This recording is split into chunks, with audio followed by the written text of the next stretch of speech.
What's up everyone, this is Andreas from My Banker's Insights, and in this video I'm going to be talking about Bitcoin.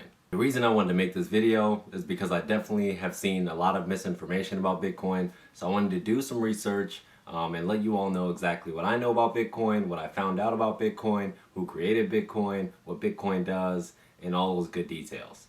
So to start, what is Bitcoin? Bitcoin is a decentralized digital cash. Now, what does that actually mean? Decentralized means that it is not controlled by a central authority. And digital cash just means it's a cash that's used on the internet, so there aren't any physical currencies that you can hold. Who created Bitcoin? Bitcoin was created by someone called Satoshi Nakamoto. Now the funny thing is, no one really knows who that is. Bitcoin was actually posted on the internet in 2008 during the big financial crisis. It was a white paper that was released that was headlined Bitcoin, a peer-to-peer electronic cash system, which basically means that it would allow one person to send money to someone else without a third party being involved. Now that third party would be a bank. Right now, as you know, if I want to send money to someone else, I would have to contact my bank or contact some sort of third party to be able to send money to whoever I want to send money to. Now you may not know, but people have tried to create digital currencies in the past, but a huge problem that they were going through was the double spend problem. Now the double spend problem is basically tracking and making sure someone isn't spending the same currency twice or the same dollar twice.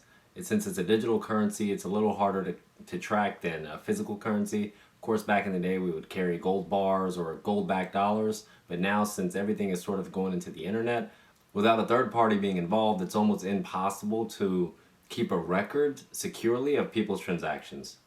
This is the exact problem Bitcoin was able to solve by allowing people to send money to each other without a third party being involved. Bitcoin does that by having a transparent ledger. Pretty much every computer in the blockchain would have a copy of that ledger, would be consistently updating it, making it almost impossible to hack without the involvement of a third-party bank or government. Now, earlier I stated that Bitcoin has a transparent ledger, but Bitcoin is pseudo-anonymous. What that actually means is you're able to go in and see every single transaction on the Bitcoin network, but you're not able to figure out who's actually making those transactions.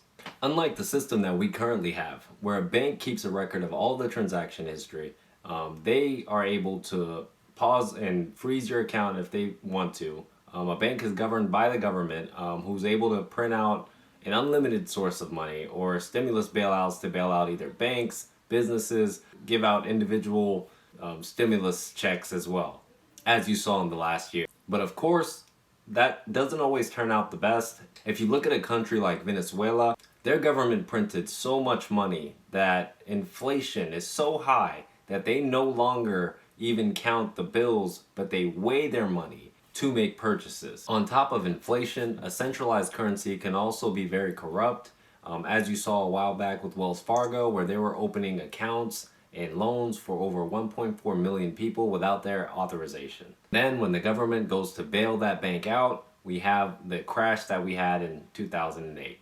But Bitcoin is different.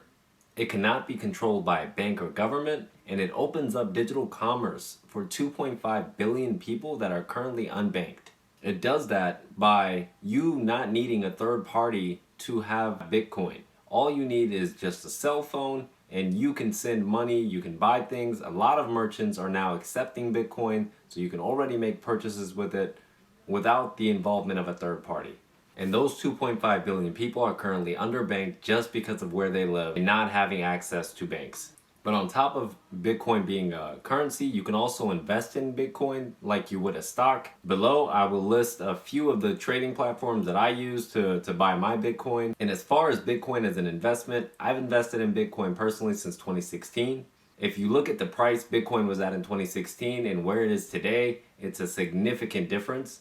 Would I recommend you invest in Bitcoin now? I definitely feel that Bitcoin has a lot of potential in the future, and I will continue to invest in it, but I can't really tell you exactly where Bitcoin is going to go. But a good investing tip is to always diversify. So I do have Bitcoin, but I also have Ethereum, Telcoin, Cardano, and Zcash, which I've been investing in since 2016. And again, if you look at the prices of those cryptocurrencies from 2016 until now, there's definitely a huge rise. Even though there was a lot of up and down movement, especially bear market in 2017, but prices have definitely been going up now. There are a lot of factors to the price valuations when it comes to cryptocurrencies. So unlike a stock where you're investing into a company and you can look at their profits and losses, you can't really do that with cryptocurrencies. So it's harder to predict exactly what price to value them at. If you've made it this far, I hope you really got something from this video, and thank you for watching. Please click that subscribe button, like button, comment down below, and support my channel. And if you have any specific questions about Bitcoin, definitely comment down below and let me know what they are, and I'll definitely answer those for you. Again, thank you for watching, and have a great day.